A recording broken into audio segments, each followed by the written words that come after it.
মানুষের ক্ষতি কয় প্রকার? আমার সাথে বলেন, মানুষের ক্ষতি দুই প্রকার। কয় প্রকার? মানুষের ক্ষতি কয় প্রকার? এক, ইহকালীন ক্ষতি, দুই, পরকালীন ক্ষতি। এক, ইহকালীন ক্ষতি, দুই, পরকালীন ক্ষতি। ইহকালীন ক্ষতি কি? ইহকালীন ক্ষতি হচ্ছে সূরাতুল রুমের এই আয়াতটা। আল্লাহ পাক বলছেন, বা'দা আউযু বিল্লাহি মিনাশ শাইতানির রাজিম, যাহারাল ফাসাদু ফিল বাররি ওয়াল বাহরি বিমা কাসাবাত আইদিন নাস। আল্লাহ পাক বলছেন, জলে মানে পানিতে, এবং স্থলে মানে এই যে জমিনে, জলে এবং স্থলে যত বিপর্যয়, অরাজকতা, এই যে আপনারা দেখছেন ফাসাদ, ফিতনা যে ছড়িয়ে পড়ছে, এগুলো মানুষের হাতের কামাই। মানুষের হাতের কামাই। বনভূমি উজাড় করেছে কে? জিন্না মানুষ। বলেন, এই পরিবেশ নষ্ট করেছে কে? জিন্না মানুষ। বলেন, খাবারে ভেজাল দিয়েছে কে? জিন্না মানুষ। অর্থনীতির মধ্যে সুদকে ঢুকিয়েছে জিন্না মানুষ। এই বেহাত, বেপরদামি, জেনা, মাদক কে ছড়িয়েছে? জিন্না মানুষ। নামাজ কালাম ছেড়ে দিয়ে পাবজি, ফ্রি ফায়ার নিয়ে কে পড়ে আছে? জিন্না মানুষ। বলেন, জিন্না মানুষ। আল্লাহর বিধান বাদ দিয়ে শয়তানের বিধান চালু করেছে কে? জিন্না মানুষ। যাহারাল ফাসাদু ফিল বাররি ওয়াল বাহরি বিমা কাসাবাত আইদিন নাস। জলে স্থলে যত বিপর্যয়, অরাজকতা, সমস্যা, এগুলো মানুষের হাতের কামাই। বলে নাউজুবিল্লাহ। আমরা যা করবো তাই পাবো। আমরা যা করবো তাই। মাদক খাচ্ছেন আপনি, আপনাকে ফল ভোগ করতে হবে। সুদ খাচ্ছেন আপনি, আপনাকেই ফল ভোগ করতে হবে। এই বেহায়ের মতো মেয়েরা চলছে, ওকেই দেখবেন ফল ভোগ করতে হবে। মেয়ের সাথে হারাম সম্পর্ক করছেন, আপনাকে ফল ভোগ করতে হবে। যে যে পাপ করবে তাকে তার ফল ভোগ করতেই হবে। আল্লাহ পাক আমাদেরকে হেফাজত করেন, মাফ করেন, আমিন। তাহলে মানুষের একটা ক্ষতি পেলাম, ইহকালীন ক্ষতি। কি ক্ষতি ভাই? আর দুই নাম্বার হচ্ছে পরকালীন ক্ষতি। পরকালীন ক্ষতি কেমন? এবার বোঝেন। এই যে আমরা নিশ্চিন্তে ঘুমাই, সারা জীবন 30, 40, 50 বছর নিশ্চিন্তে কাটাচ্ছি, কোনো ফিকির নাই। নিজের পরিবারের, সমাজের, রাষ্ট্রের, উম্মার কোনো ফিকির নাই। অথচ এই মানুষের সামনে অপেক্ষা করছে মৃত্যু। জি, আজকে থেকে 100 বছর পরে আমাদের মধ্যে কেউ থাকবে না পৃথিবীতে, এটাই সত্য। তারপরে আছে কবরের সওয়াল জবাব, তারপরে মিজান, এই পুলসিরাত, পুনরুত্থান, জান্নাত, জাহান্নাম, এগুলো আমাদের সামনে অপেক্ষা করছে।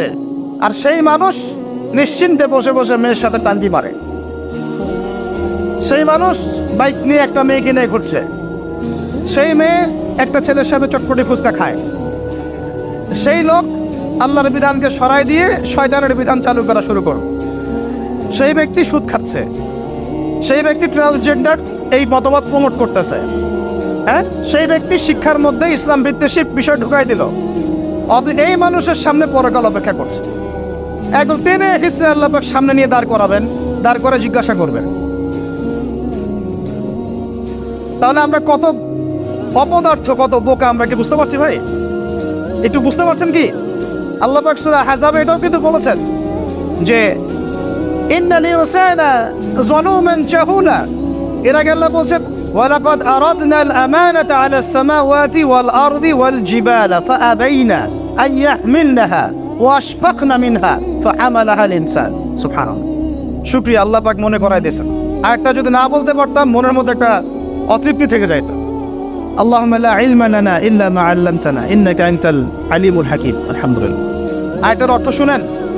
মানুষ যে জালেম, জাহেল, আমরা যে অপদার্থ, আল্লাহ পাক কি বলছেন? আল্লাহ বলছেন ওয়ালাকাদ আরাদনাল আমানাতা আলাস সামাওয়াতি ওয়াল আরদি ওয়াল জিবাল। আমি ইসলামের এই আমানত, শরিয়াত, কোরআন হাদিসের এই যে আমানতটা, এটা আসমান সমূহকে দিতে চেয়েছিলাম। তোমরা কি নিবা? আমি জমিনকে দিতে চেয়েছিলাম, তোমরা নিবা? আমি পাহাড়কে দিতে চেয়েছিলাম, তো আমানত কি নিবা? ফাআবাইনা, তারা বলেছে না, নিতে পারো। ওয়াশফাকনা মিনহা, তারা অক্ষমতা প্রদর্শন করেছে। ফাহামালাহাল ইনসান, মানুষ সেই আমানতটা কাঁধের মধ্যে বহন করেছে। আমরা সেই আমানত কি করেছি ভাই? কাঁধে বহন করেছে। আল্লাহ পাক বলছেন ইন্নাল ইনসানা যালুমান জাহুলা। মানুষ কত জালেম, মানুষ কত জাহেল। আমাদের সামনে পরকালীন এই কঠিন জবাবদিহিতা অপেক্ষা করছে।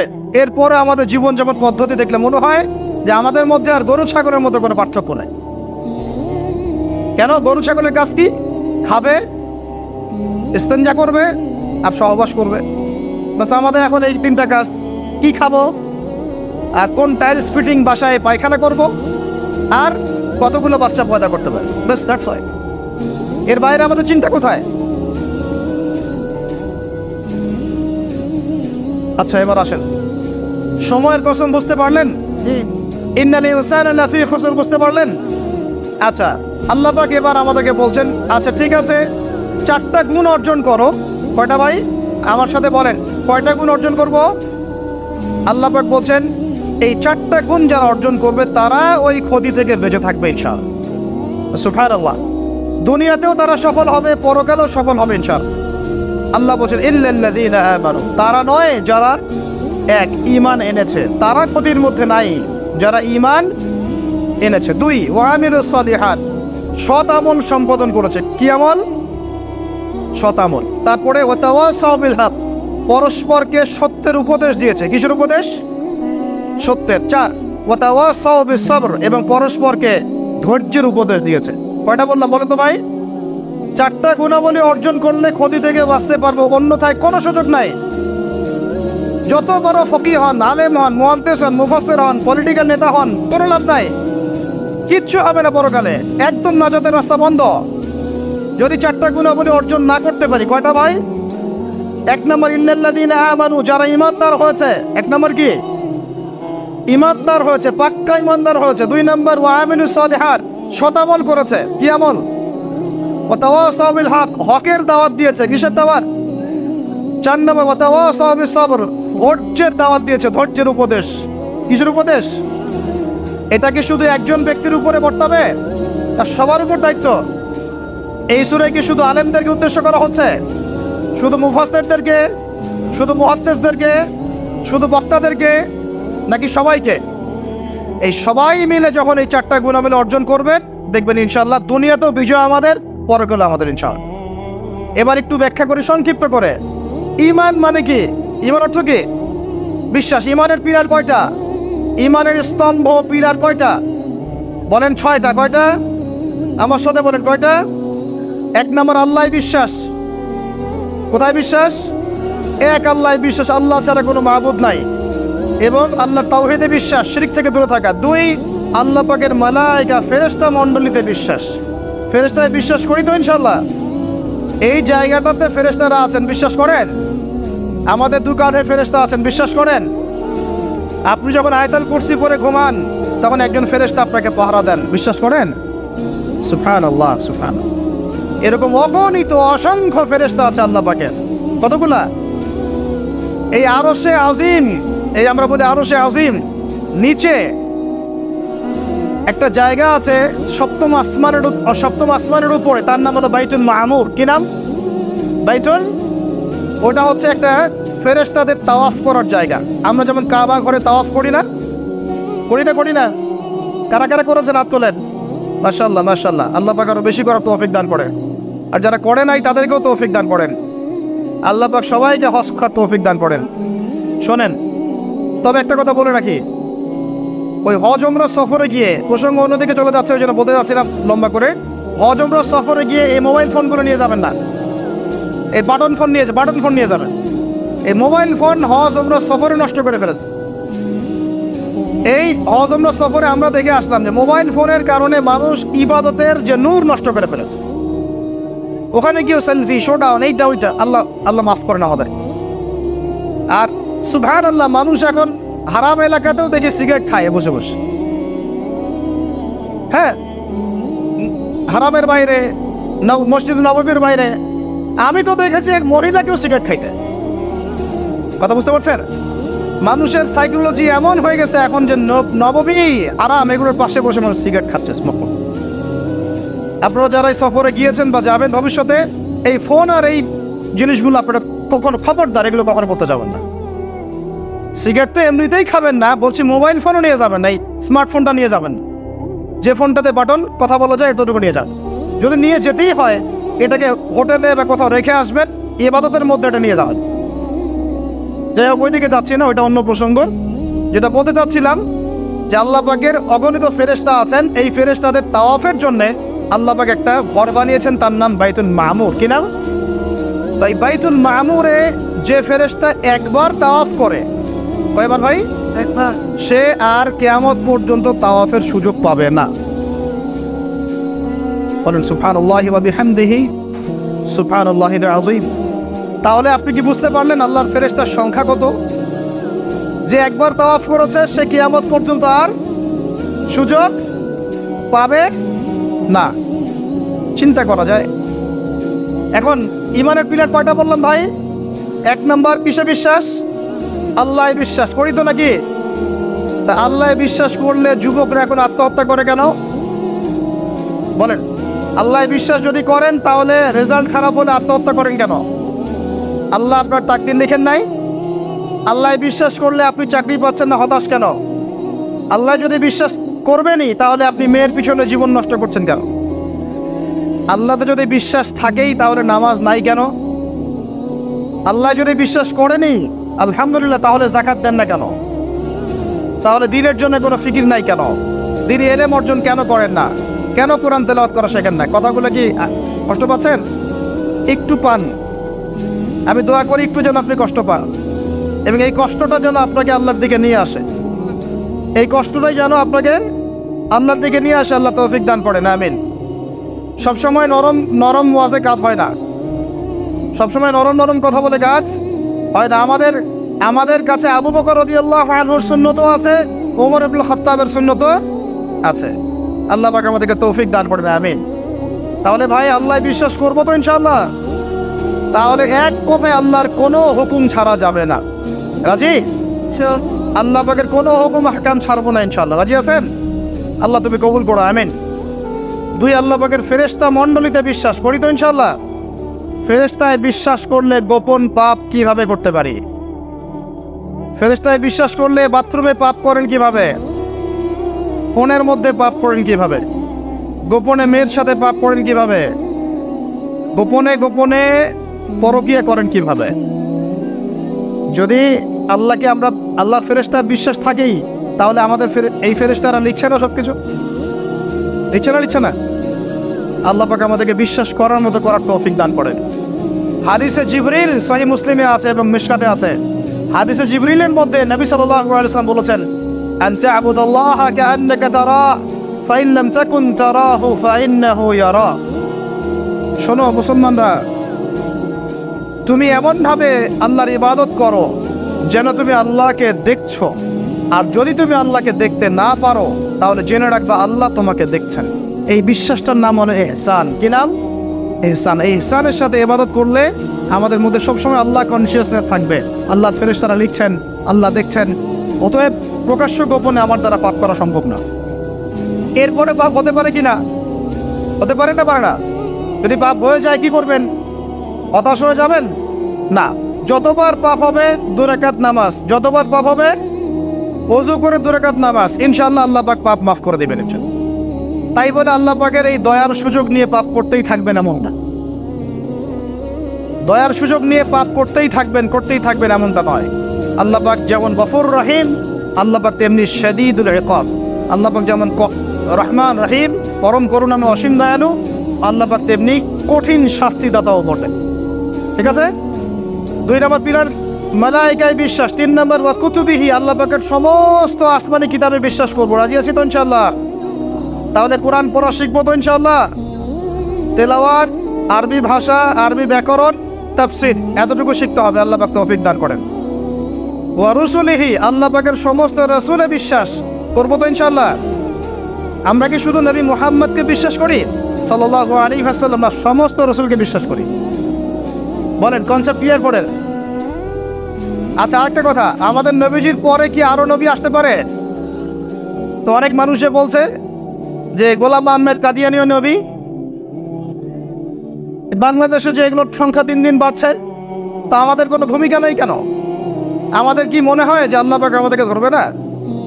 শোনেন, যাদের প্রত্যক্ষ মদতে আর পৃষ্ঠপোষকতায় বাংলার মাটিতে এগুলো ছড়াচ্ছে, আল্লাহ পাক এক একজন জালেমের কঠিন হিসাব দেবে। আর আমরা তো অজ্ঞ হলাম কিভাবে? ঈসাই মুসলিম আবার কি? মুসলমানদের মধ্যে কোনো ঈসাই মুসলিম বলে কোনো শব্দ নাই। আমাদের কালিমা স্পষ্ট, লা ইলাহা ইল্লাল্লাহ, আল্লাহ ছাড়া কোনো মাবুদ নাই, মুহাম্মদুর রাসূলুল্লাহ মুহাম্মদ সাল্লাল্লাহু আলাইহি ওয়াসাল্লাম আল্লাহ পাকের সর্বশেষ নবী।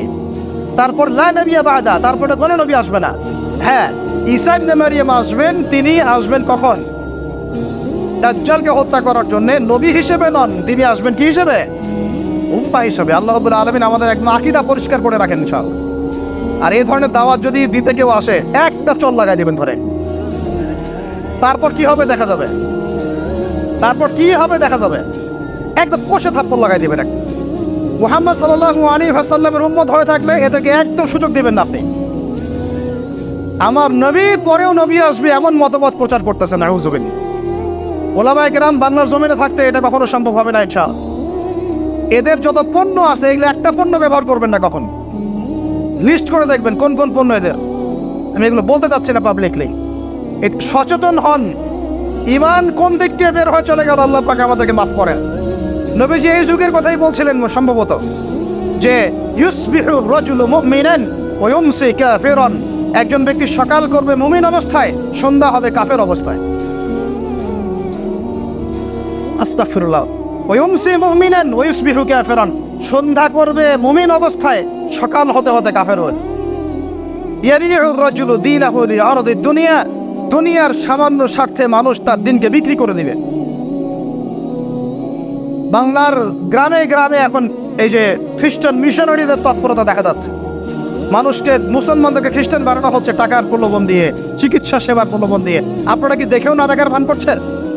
শুনেও না শোনার ভান করছেন? যাদের প্রত্যক্ষ মদত এগুলো হচ্ছে, আল্লাহ পাকের কাছে জবাব দেওয়ার জন্য প্রস্তুত হয়ে যান আপনারা। দুনিয়াতে হয়তো কিছু হবে না, কেউ কিছু করতে পারবে না, কিন্তু কাল কিয়ামতে কে ছাড়ে আপনাকে তাই দেখে নেব আমরা। বিশ্বাস করেন, ওমর রাদিয়াল্লাহু আনহু বলছেন, এই যে কোরআন হাতে নিয়ে বলছি আমি, ওমর ইবনে খাত্তাব রাদিয়াল্লাহু আনহু একদিন তার উটের ময়লা পরিষ্কার করছেন। যখন তিনি অর্ধেক বিশ্বের খলিফা উটের ময়লা পরিষ্কার করছেন, আলী ইবনে আবি তালেব এসে বলছেন, ইয়া আমিরুল মুমিনিন, আপনি আপনার পরবর্তী খলিফাদের উপরে কত কঠিন বোঝা চাপায় দিচ্ছেন। এত কিছু করার পরে নিজে উটের বোঝাও, উটের ময়লা পরিষ্কার করছেন, আমাদের জন্য এত কঠিন করে দিলেন খেলাফতের দায়িত্ব।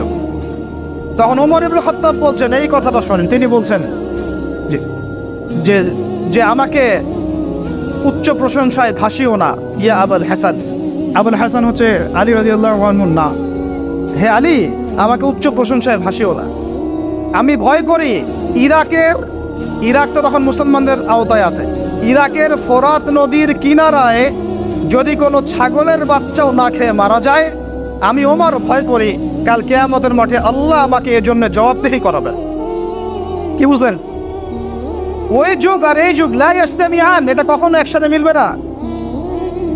এগুলো জাদুঘরে চলে গেছে এখন।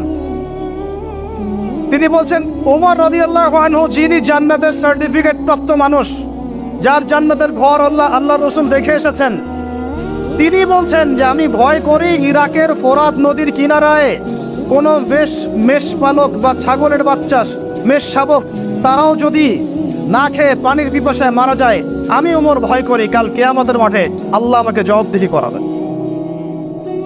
আর কিছু বলতে হবে আপনাদেরকে? ব্যাস, যার মধ্যে নফসের মধ্যে নূর আছে তার জন্য উপদেশ যথেষ্ট। তুমি উপদেশ দাও, তুমি শুধু উপদেশ দাতা। লাস্তা আলাইহিম বিমুসাইতির, তুমি কারো প্রতি দারোগা নও। ফাযাক্কিরিন নাফাআতি যিকরা, যদি উপদেশ কাজে আসে উপদেশ দিয়ে যাও। সায়াযাক্কারু মান ইয়াখশা, যে আল্লাহকে ভয় করে সে ইনশাআল্লাহ অতি শীঘ্রই লাইনে চলে আসবে। আল্লাহকে ভয় করো, বাস আমাদের কাজ এতটুকুই, এর বেশি আমাদের কোনো দায়িত্ব নাই। এখন শোনেন, যে কথা বলতে এত তো চলে আসলাম, মুহাম্মদ সাল্লাল্লাহু আলাইহি ওয়াসাল্লামের পরে আর কোনো নবী আছে? আকীদা স্পষ্ট থাকবে তো ইনশাআল্লাহ। এবার আসেন, ওয়া কুতুবিহি বলতে আমরা সমস্ত কিতাবে বিশ্বাস করি, ওয়া রুসুলিহি বলতে আমরা সমস্ত আম্বিয়া কিরামে বিশ্বাস করি। ওয়াল ইয়াউমিল আখির, ৫ নম্বরটা কি ভাই? ওয়াল ইয়াউমিল আখিরাতের জীবনে আমরা বিশ্বাস করি। আখিরাতে যদি বিশ্বাস করি তাহলে আমাদের দ্বারা দুনিয়াকে সর্বোচ্চ অগ্রাধিকার দেওয়া সম্ভব না। আমরা দুনিয়া চলবো আখিরাতের স্বার্থে। কিসের স্বার্থে দুনিয়া চলবো? কিসের স্বার্থে ভাই? আল্লাহ তৌফিক দান করেন, আমিন। আমাদের চলার মূল মন্ত্র একটাই, কোন কাজ আমাদেরকে আখিরাতে বেনিফিটেড করবে, উপকার দিবে, ওই কাজে আমি আসি। যেই কাজ আমাকে পরকালে কোনো ফায়দা দেয় না ওই কাজ আমি নাই। কথা ক্লিয়ার? যেই কাজ আমাকে আখিরাতে কি দিবে, ফায়দা দিবে, সেই কাজে আমি আছি। সেই কাজ ফায়দা দিবে না, সেই কাজে কি? তো এখন গার্লফ্রেন্ড ফায়দা দিবে? সুদ ফায়দা দিবে? বলেন, অন্যের সম্পদ আত্মসাৎ করা ফায়দা দিবে? জুলুম করলে ফায়দা দিবে? বুঝবেন, আল্লাহ পাক বোঝার তৌফিক দান করেন, আমিন। 6 নম্বরটা হচ্ছে ওয়ান তুমিনা বিল কদরি খাইরি ওয়া শাররি, তাকদীর বা ভালো মন্দের এই ফয়সালার প্রতি, আল্লাহর পক্ষ থেকে ফয়সালার প্রতি তুমি বিশ্বাস করবে। এই 6টা হলো পিলার। 6 নম্বর পিলারটা কি ভাই? তাকদীর বা ভাগ্যে বিশ্বাস করা, করি কিনা? এইখানে আপনাদের সাথে আমার কথা, তাকদীর বা ভাগ্যে বিশ্বাস করলে রিজিক নিয়ে এত পেরেশান হওয়ার কিছু নাই। তাকদীর ভাগ্যে বিশ্বাস করলে এই যে ছোটখাটো বিপদ আপদ বালা মুসিবত আসতেছে আমাদের জীবনে, আসতে আসে না, এইগুলোতে বিচলিত হওয়ার কিছু নাই, কিছু নাই। আমার তাকদীরে যা লেখা হয়েছে আল্লাহ পাক ছাড়া এটা কেউ বদলাতে পারবে না। আপনার আমার তাকদীরে যদি লেখা থাকে যে আমাদের হাতে আল্লাহর জমিনে আল্লাহর কালিমার পতাকা প্রতিষ্ঠিত হবেই, কোনো শক্তি ঠেকাতে পারবে না এটা। আর যদি না লেখা থাকে তাহলে সারা দুনিয়া মিলেও আমার কোনো উপকার করতে পারবেন। আমরা আল্লাহর প্রতি পূর্ণ তাওয়াক্কুল করি, পূর্ণ বিশ্বাস রাখি ইনশাআল্লাহ। আর এটাও বিশ্বাস করি ইনশাআল্লাহ তাআলা আল্লাহ পাক আমাদের হাতে আল্লাহর জমিনে দিন কায়েম করাবেন ইনশাআল্লাহ। কেউ আটকাতে পারবে না ইনশাআল্লাহ তাআলা, যদি আল্লাহ পাক আমাদের সাথে থাকেন। এখন আল্লাহ কার সাথে থাকবেন? ওই যে শুরুতে বলেছি, ইন তানসুরুল্লাহ ইয়ানসুরকুম, যে আল্লাহর দিনকে সাহায্য করে আল্লাহ তার সাথে থাকবে ইনশাআল্লাহ। কথা ঠিক আছে ভাই? আচ্ছা, আর বেশ বাড়ালাম না, এবার আসেন। 1 নম্বর বুঝলেন, ইমানদার হতে হলে এইরকম ইমানদার হতে হবে। কয় পিলার ভাই? কয় পিলার? 1 নম্বর বলেন আল্লাহ বিশ্বাস, 2 নম্বর ফেরেশতায় বিশ্বাস, 3 নম্বর হ্যাঁ আসমানি কিতাব সমূহ, 4 নম্বর নবী রাসূলগণ, 5 নম্বর পরকাল, 6 নম্বর মুখস্থ থাকবে ইনশাআল্লাহ। এই 6টা পিলারকে 3টা কাজ করবেন। কয়টা কাজ? 1, তাসদীক বিল জিনান, এই যে কলব হৃদয় আছে, হৃদয় থেকে বিশ্বাস করা। বিশ্বাস করি আমরা, হৃদয় থেকে বিশ্বাস করি তো ইনশাআল্লাহ।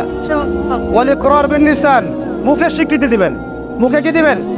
স্বীকৃতি দিচ্ছি কিনা। আর 3 নাম্বার হচ্ছে ওয়াল আমালু বিল আরকান, কাজে প্রমাণ করা, কাজে বাস্তবায়ন। এখন যদি কেউ বলে আমি ইমানদার, নামাজ পড়ে না, কাজে বাস্তবায়ন হলো?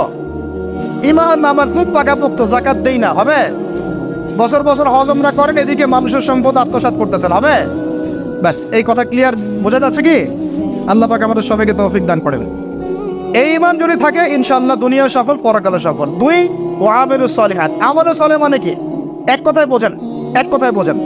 আমলে সলেহ মানে হচ্ছে আল্লাহ পাক কোরআনে এবং তার রাসূল হাদিসে, আমার সাথে বলেন, আল্লাহ পাক কোরআনে তার রাসূল হাদিসে যত নেক আমল করতে বলেছেন সব নেক আমল করা হলো আমলে সলেহ।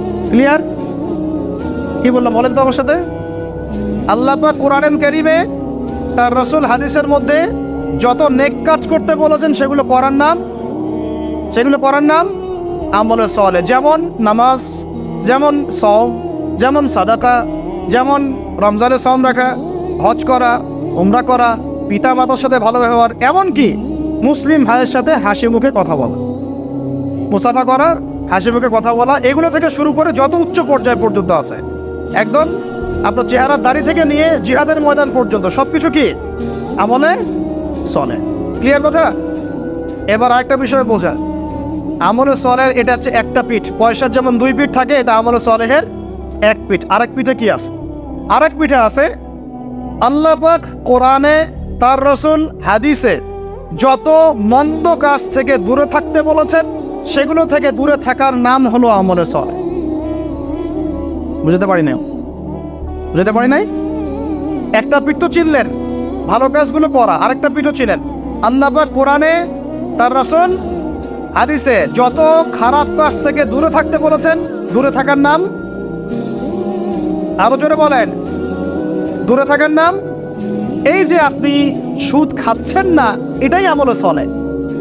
এই যে আপনি শেভ করছেন না, এটা আমলে সলেহ। এই যে আপনি অন্যর সম্পদ আত্মসাৎ করছেন না, এটা আমলে সলেহ। বেপরদা চলছেন না, এটাই আমলে সলেহ। আল্লাহ পাক গীবত করতে নিষেধ করেছেন, করছেন না, এটা আমলে সলেহ।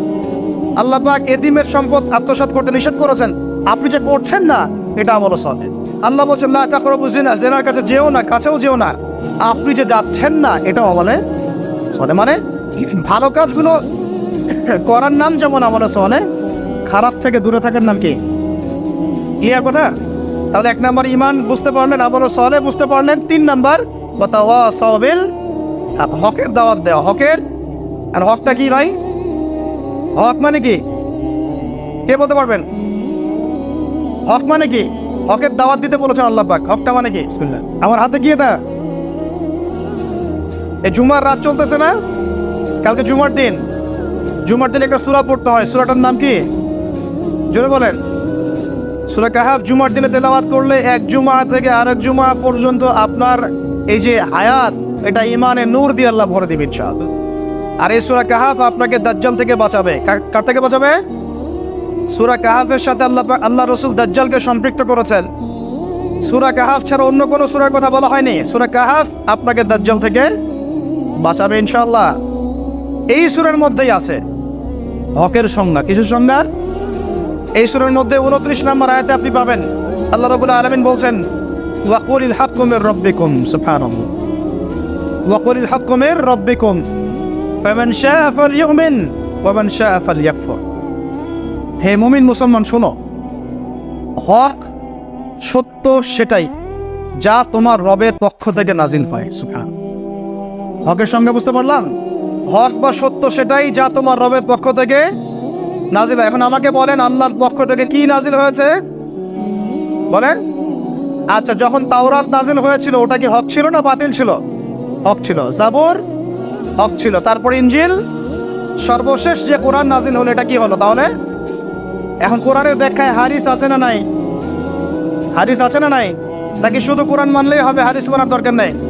এরকমও তো দল আছে আমাদের দেশে, আছে না? খবরদার এসব এই ফিতনায় পা দিবেন না। ওয়া মা ইয়ানতিকু আনিল হাওয়া, আল্লাহ বলছেন আল্লাহ নবী নিজের মন গড়া কোনো কথা বলতেন না। ইন হুয়া ইল্লা ওয়াহয়ুন ইউহা, তিনি শুধু সেই কথাই বলতেন যা তার কাছে ওহী করা হয়েছে। হাদিসের কথাগুলো এগুলো আল্লাহর পক্ষ থেকে আসা। নবী সাল্লাল্লাহু আলাইহি ওয়াসাল্লাম তার জবানে বলেছেন, সুবহানাল্লাহ। এখন এই কোরআন এবং হাদিস হলো হকের মানদণ্ড। তাহলে কোরআন হাদিসের সাথে যা মিলবে তা আমি নিব, যা মিলবে না তা নিব। আবার বলি, কোরআন হাদিসের সাথে যা মিলবে তা আমি নিব, যা মিলবে না তা আমি নিব না। বাস, যা মিলবে তাই নেবেন। যার কথাই কোরআন সুন্নাহর সাথে মিলবে আপনি নেবেন, মিলছে না নেবেন না। আবার কোনো কথা যদি দেখেন কোরআন সুন্নাহর সাথে মেলে নাই, ওইটা দেওয়ালে ছুঁড়ে ফেলে দেবেন, কোনো দরকার নেই। হতেই পারে মানুষের সব কথাই যে একদম 100% পারফেক্ট হবে, নট নেসেসারি, ভুল হতে পারে। যদি দেখা যায় কোরআন সুন্নাহর সাথে মেলে নাই, ছুঁড়ে ফেলে দেবেন। যেটা মিলেছে অবশ্যই নিতে হবে। এখন হকের মানদণ্ড কি পেলাম বলেন? হকের মানদণ্ড কি?